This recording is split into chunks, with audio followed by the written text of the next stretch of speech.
시편 119편 105절 같이 읽겠습니다. 105절입니다. 893페이지입니다. 자, 같이 읽겠습니다. 주의 말씀은 내 발의 등이요 내 길의 빛이니이다. 주의 말씀은 내 발의 등이요 내 길의 빛이니이다. 아무리 길이 익숙한 사람이라 할지라도 등 없이는 어두운 밤길을 운전 못해요. 내가 익숙하게 갔던 길이다 그래도 캄캄하고 빛이 없으면 운전할 수 있습니까? 빛이 있어야만, 그래야만 운전 제대로 할 수 있습니다. 그러잖아요.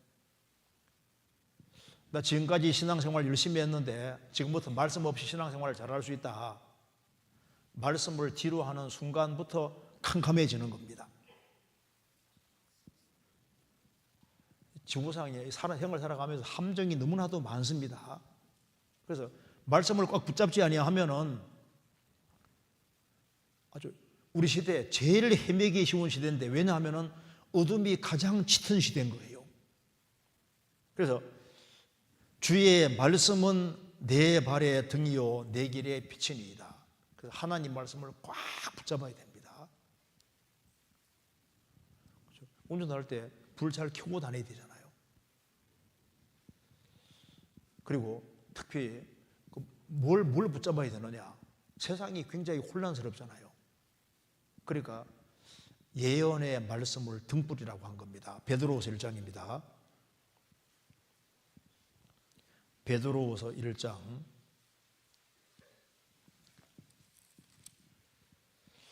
19절. 또한 또 우리에게 더 확실한 예언이 있어 어두운 데 비치는 등불과 같으니. 이 시대에 주님이 등불을 안 주셨으면 어떻게 할 뻔했습니까? 예언이란 등불을 안 주셨으면 어떻게 할 뻔했습니까? 우리가 예언이란 등불이 있으니까 주님 발자국 소리를 듣고 주님이 가까이 오고 계시구나 점점 알 수가 있잖아요. 그래서 베드로 사도는 말합니다. 이 세상이 어두운 데 비치는 어둡다는 증거를 얘기를 했습니다. 왜 어둡다는 것을 정확히 말하고 있냐면, 베드로 사도가 말하는 증거를 봅시다. 베드로 3장 보겠습니다. 왜 이 세상이 어둡다는, 점점 어두워진다는 증거가 뭐냐 하면은 베드로후서 3장입니다. 3절.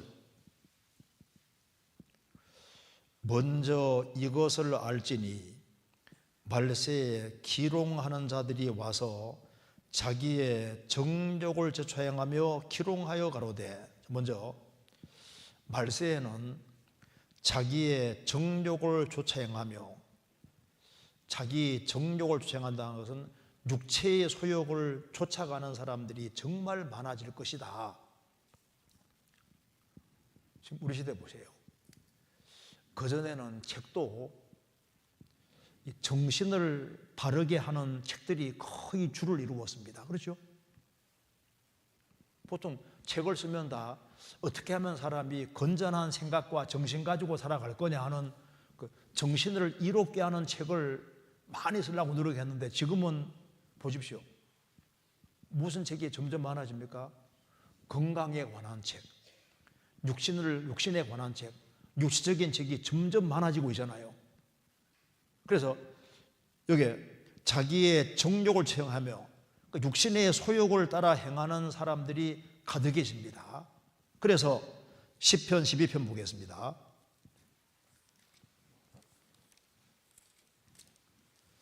(12편) 8절.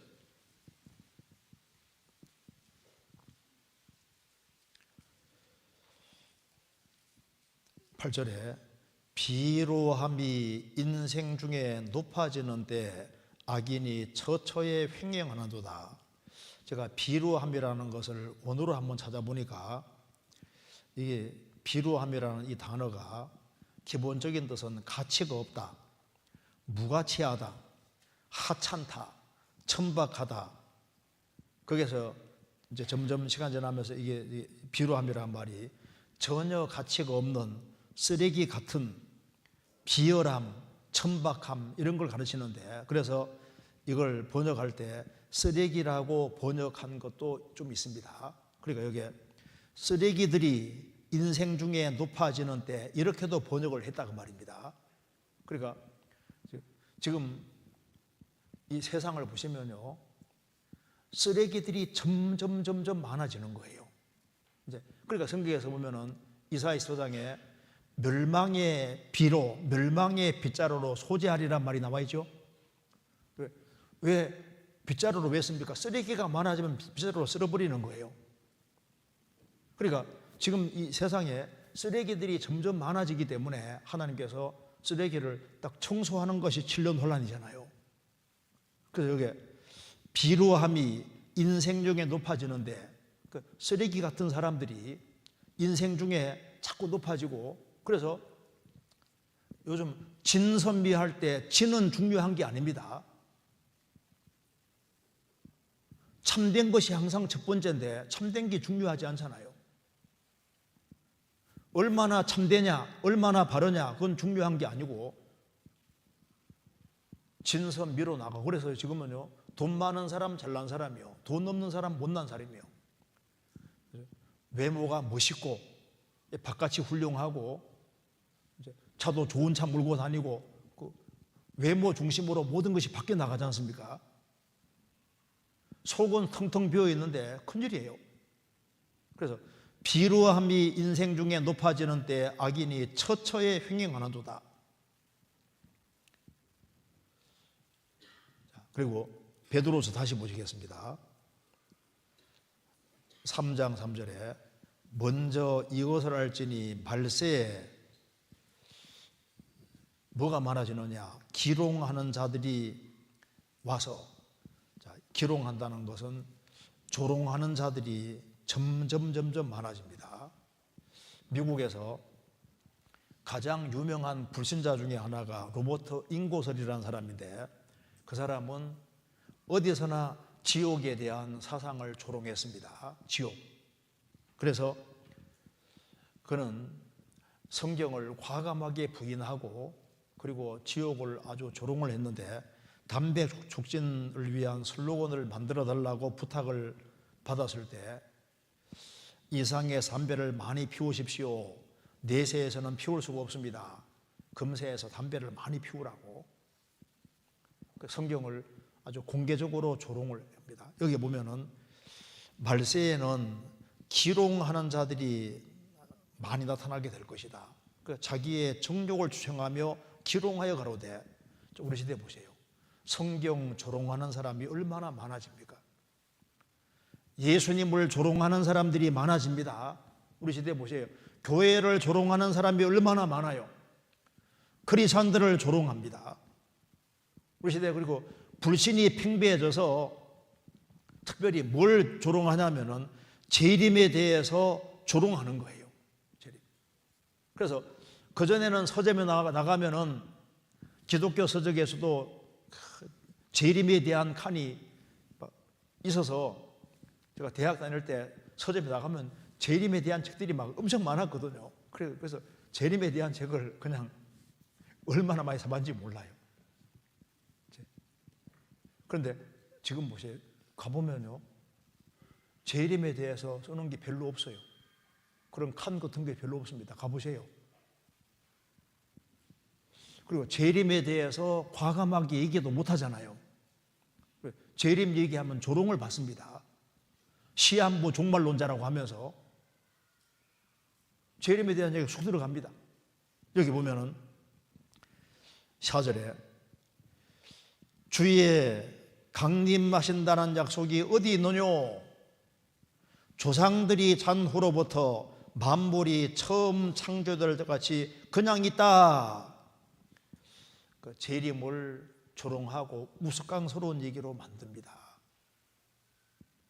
베드로 사도는 우리는 예수님 재림하는 예고편도 받고 예수님께서 반드시 재림하시는데 사람들이 조롱한다 할지라도 그 믿지 말고 정말 예수님은 반드시 오는 거다.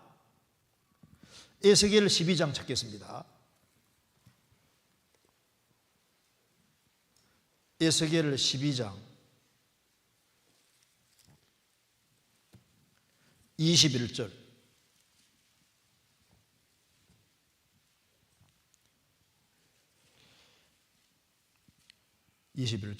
여호와의 말씀이 또 내게 임하여 가라사대 인자야 이스라엘 땅에서 이르기를 날이 더디고 모든 묵시가 응음이 없다 하는 너희의 속담이 어찌미뇨. 여기 이스라엘이 망한다 해놓고도 빨리 안 망하니까 사람 조종하기를 날이 더디고 뭐 망한다면서 아직 안 망했는데 그 묵시가 응음이 없고 안 이루어지는 게 어찌미뇨. 25절. 나는 여호와라 내가 말하리니 내가 하는 말이 다시는 더디지 아니하고 응하리라. 패역한 족속아 내가 너희 생전에 말하고 이르리라. 나 여호와의 말이니라 하셨다 하라. 너희들이 망한다고 선포해도 그걸 우스꽝스럽게 생각하고 조롱하고 안 받아들이는데 하나님 말씀하시기를 너희 생전에 살아있을 때 너희 눈앞에서 이루어질 것이다. 지금 우리 시대 보세요. 예수님이 재림한다 그러면요 웃기고 있네. 온다 하는데 아직까지 안 왔는데 무슨 재림이 있느냐 이렇게 얘기를 합니다. 베드로서 다시 보시죠. 3장 4절에 가로되 주의 강림하신다는 약속이 어디 있느뇨. 조상들이 잔 후로부터 만물이 처음 창조될 때와 같이 그냥 있다 하니 이는 하늘이 옛적부터 있는 것과 땅이 물에서 나와 물로 성립한 것도 하나님의 말씀으로 된 것을 저희가 불어 잊으려 함이로다. 여기 말세가 되면 될수록 뭘 부인하냐면은 만물은 예나 지금이나 맨 그대로 있다. 우리 시대의 학설을 아주 정확히 담고 있습니다. 이거 한번 보시죠. 이게 무슨 말이냐면은 여기 우리 시대에 있는 학설 중에 대표적인 것이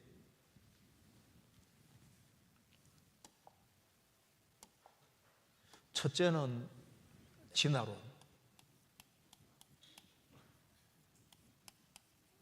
그리고 이제 여기에 특별히 여기 만물은 예나 지금이나 맨 그대로 있다. 여기 이제 한마디로 말하면은 이게 지질학에서 가르치는 이 균일설. 그리고 여기 이제 과거에 이 제임스 허튼이라는 사람이 허튼 소리를 하나 했거든요. 그러니까 그 무슨 허튼 소리였냐면은 우리가 과거는 가볼 수 없지 않느냐. 그러니까 현재 근거에서 과거를 이해하자. 그래서 그 지층이 형성되는 걸 보면은 지금 지층이 형성돼요, 안 돼요? 그냥은 형성 안 되잖아요. 그러니까 뭐가 쌓여가지고 형성되려면요, 이건 뭐 오랜 세월 걸려야 되니까. 그래서 제임스 허튼이 과거는 가볼 수 없으니까 현재 근거에서 과거 해석하자 이런 이론을 냈고, 그래서 이런 이론에 따라 가지고 찰스 라일이라는 사람이 라이엘이 균일설을 주장합니다. 그래서 이 지층이 생기는 데는 이건 오랜 세월을 걸렸으니까 지구 연도도 오래됐고, 그리고 이 지층 생기는데 오랜 세월이 걸린다. 그런데 이것에 반대해서 퀴비에라는 사람은 노아 홍수는 대격변의 격변. 그래서 격변설을 주장했습니다. 그러니까 지금 우리가 보통 지층은 그냥 생기는 게 아니라 세계적인 홍수가 있으면서 순식간에 형성된 거다. 그래서 지금 여기 말한 대로 보면은 조상들이 죽은 후로부터 만물이 처음 창조될 때까지 그냥 있다. 강산은 예나 지금이나 맨 그대로 있지 않느냐. 그런데 성경은 말하고 있습니다. 이건 속이는 말이다. 왜냐하면 이는 하늘이 옛적부터 있는 것과 땅이 물에서 나와 물로 성립한 것도 하나님의 말씀으로 된 것을 저희가 불어 잊으려미로다. 이 지구가 물속에 들어갔다가 나온 것이 분명한데 일부러 잊으란다. 우리 시대만큼 지금 세계 어디든지 가볼 수 있으니까 세계적인 홍수의 증거를 우리 시대에 제일 많이 볼 수 있습니다. 이 지구가, 우주가 창조됐다는 것을 제일 많이 볼 수 있는 증거잖아요. 그리고 종말에 대한 징조를 제일 많이 볼 수 있는 시대가 우리 시대입니다. 그런데 여기 말하기를 불어 잊으란다. 그러니까 명명백백한 증거를 보면서도 불어 잊는 시대다 그 말입니다. 우리 시대가 그러잖아요. 그리고 우리 시대는 증거 부족으로 안 믿는 게 아니라 일부러 안 믿어요. 일부러. 왜? 자기 멋대로 살고 싶어서 일부러 안 믿는다 그 말입니다. 그래서 베드로 사도는 얘기를 합니다. 예수님은 반드시 재림하시는데 어떻게 해야 되느냐? 그러니까 먼저 너 구원부터 확실히 하라고 분명히 말하고 있습니다. 중생부터 확실히 하라고. 베드로후서 2장 보겠습니다. 2장 21절 20절부터 제가 읽겠습니다.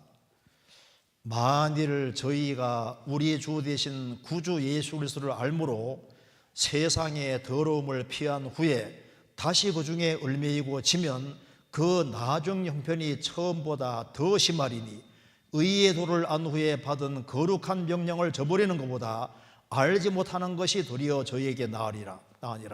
참 속담에 이르기를 개가 그 토하였던 것에 돌아가고 돼지가 씻었다가 더러운 구덩이에 도로 누웠다는 말이 저희에게 영화해도다. 이 저희라는 사람은 교회 안에 들어와 있는 거짓 일꾼들입니다. 우리 주 예수 그리스도를 알았는데 일종의 도덕 선생으로 알았습니다. 세상의 더러움을 피해서 바르게 살아보려고 하다가 나중에 훨씬 더 심하게 바뀌었습니다. 왜 그럴까요? 거듭나지 못해서 그런 거예요. 그래서 나중 형편이 더 심하게 된다. 이 말씀에 대한 답이 마태복음 12장에 있습니다. 이거 잠깐 듣고 찾아보시겠습니다. 마태복음 12장에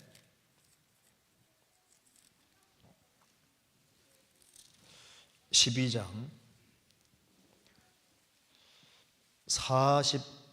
43절입니다.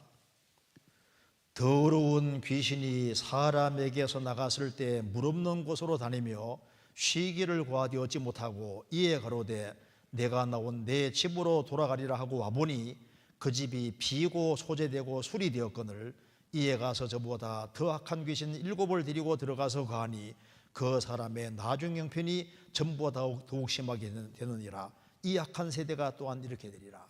그래서 왜 더 심하게 되느냐? 베드로 사도도 얘기합니다. 유대 종교가들이 여기 율법을 가지고서 열심히 쓸고 닦고 했습니다. 소재하고 수리했는데 집을 비워뒀어요. 집을. 그러니까 이 집에 귀신 하나가 살고 있었는데 귀신이 나가버렸다가 이 집에 주님이 들어오셔야 되는데 집을 비워뒀다. 그러니까 비워두니까 악한 귀신 7이 들어가서 더 악하게 됐잖아요. 그러니까 베드로 사도가 얘기를 하는 것이 뭐냐 하면은 베드로 사도는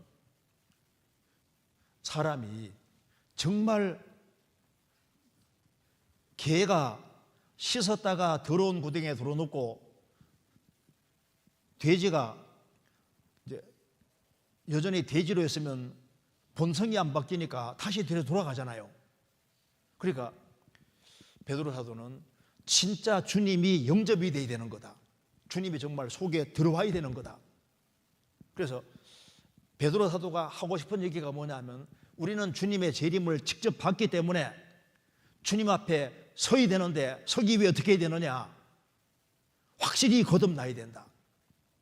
중생한 것이 확실해야 된다. 그걸 얘기를 했습니다. 그리고 이제 베드로후서 3장 보시겠습니다. 그리고 또 하나 생각해야 될 것은 재림은 되는데 왜 빨리 안 오느냐? 3장 8절입니다. 사랑하는 자들아, 죽게는 하루가 천년 같고 천년이 하루 같은 이 한 가지를 잊지 말라.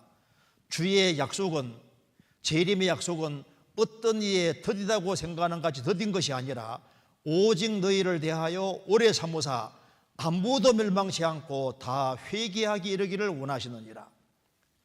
주님의 재림은 어떤 사람이 생각하는 것처럼 더딘 것이 아니다. 왜 주님께서 빨리 안 오시느냐? 아무도 멸망치 않고 다 회개하기를 원하시기 때문에 시간을 최대해 주시는 것이다. 예수님의 초림부터 재림까지가 말세인데 우리는 마지막 징조를 다 본 세대인데 왜 아직까지 안 오시느냐? 세대가 왜 길어지고 있습니까? 무드셀라가 죽는 때에 홍수가 오게 되는데 왜 무드셀라를 길게 살게 했을까요? 969세까지. 왜 주님이 멸망하기 원치 않았기 때문에 시간을 주시려고 무드셀라를 최대한 오래 살게 하셨고, 무드셀라가 죽는 해에 홍수가 왔잖아요. 무드셀라가 최장수였습니다. 우리 세대가 왜 지금 길어지고 있습니까? 주님이 회개할 시간을 주시는 거예요. 그래서 여기 15절에 보면은 또 우리 주의 오래 참으심이 구원이 될 줄을 여기라. 확실히 구원을 받아야 되는데 구원을 안 받은 사람들을 걱정하는 겁니다. 왜 주님이 아직까지 시간 주시느냐? 구원받을 사람이 있기 때문에, 멸망하지 않기를 원하기 때문에 주님이 시간을 더 주시는 것이다. 그러니까 주님의 재림이 더딘 것이 아니다 그 말입니다. 그러면서 주님의 재림 예고편을 우리가 받고 성경대로 재림은 있기 때문에 반드시 주의 날은 온다 그 말입니다. 10절에 그러나 주의 날이 도적같이 오리니 옵니다. 그날에는 하늘이 큰 소리로 떠나가고 체질이 뜨거운 물에 풀어지고 땅과 그 중에 있는 모든 일이 드러나리로다. 이 모든 것이 이렇게 풀어지리니 너희가 어떠한 사람이 되어야 마땅하뇨? 거룩한 행실과 경건함으로 하나님의 날이 임하기를 바라보고 간절히 사모하라. 그날에 하늘이 불에 타서 풀어지고 체질이 뜨거운 물에 녹아지려니와 우리는 그의 약속대로 의에 거하는 바 새하늘과 새 땅을 바라보도다. 주님의 재림은 있고 주의 날이 7년 환란을 일으킵니다. 7년 환란은 반드시 오고 이 지구는 질투의 불에 풀어질 것이 명백하지 않느냐? 이제 그러니 너희가 어떠한 사람이 되어야 마땅하뇨? 그러니까 확실히 중생하고 거듭나고 그다음에 재림은 틀림없이 오게 돼 있으니까 거룩한 행실과 경건함으로 하나님 나라를 임하기를 바라보고 간절히 사모하라.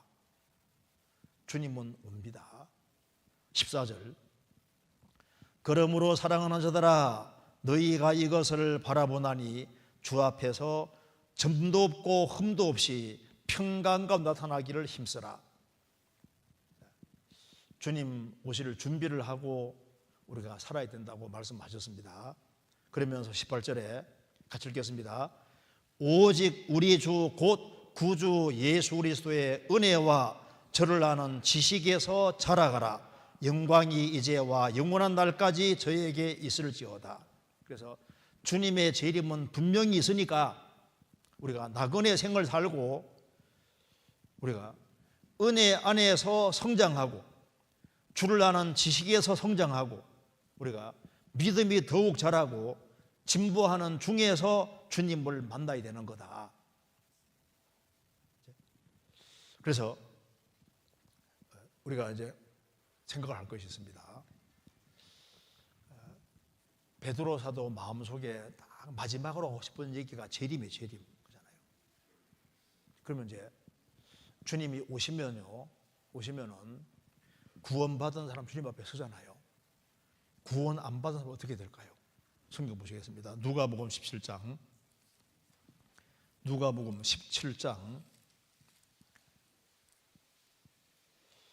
34절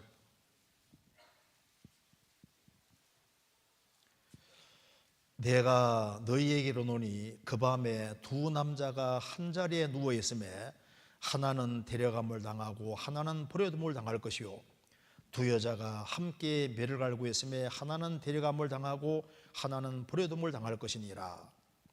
37절 같이 읽겠습니다. 저희가 대답하여 가로되 주여 어디 오니이까 가라사대 죽음이 있는 곳에는 독수리가 모이느니라 하시니라. 예수님 말씀했습니다. 그 밤에 두 남자가 한 자리에 누워 있는데 하나는 데려감을 당하고 하나는 버려질 것이다. 두 여자가 한 맷돌을 갈고 있는데 하나는 데려감을 당하고 하나는 버려질 것이다. 제 아들은 궁금했습니다. 그러면 주님, 그러면 남겨진 사람 어떻게 되는 겁니까? 들림받지 못하고 남은 사람 어떻게 됩니까? 죽음 있는 곳에는 독수리가 모이느니라. 무슨 말입니까? 들림받지 못하고 남은 사람은 시체다, 시체. 잘 보세요. 노아 홍수 때 노아가 그렇게 방주 안에 들어가라고 외쳤는데, 회개하라고 외쳤는데 방주문 딱 닫히고 나니까 뭐로 바뀌었습니까? 1년 홍수 안에 다 시체로 바뀌었잖아요. 지금 주님이 공중에 재림하시면은 들림받지 못한 사람은, 남겨진 사람은 시체다, 시체. 그러니까 우리가 봐요. 우리가 접촉하는 사람들 중에 우리가 회사 생활하면서 접촉하는 사람들도 있잖아요.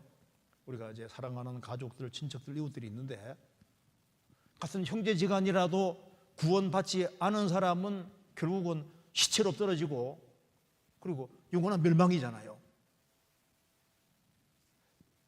그러니까 우리가 해야 될 일이 잠시 후에 주님 앞에 중생하지 아니하는 사람은 결국은 시체로 떨어질 게 확실하니까 우리 구원받은 성도들이 해야 될 가장 중요한 일이 뭘까요?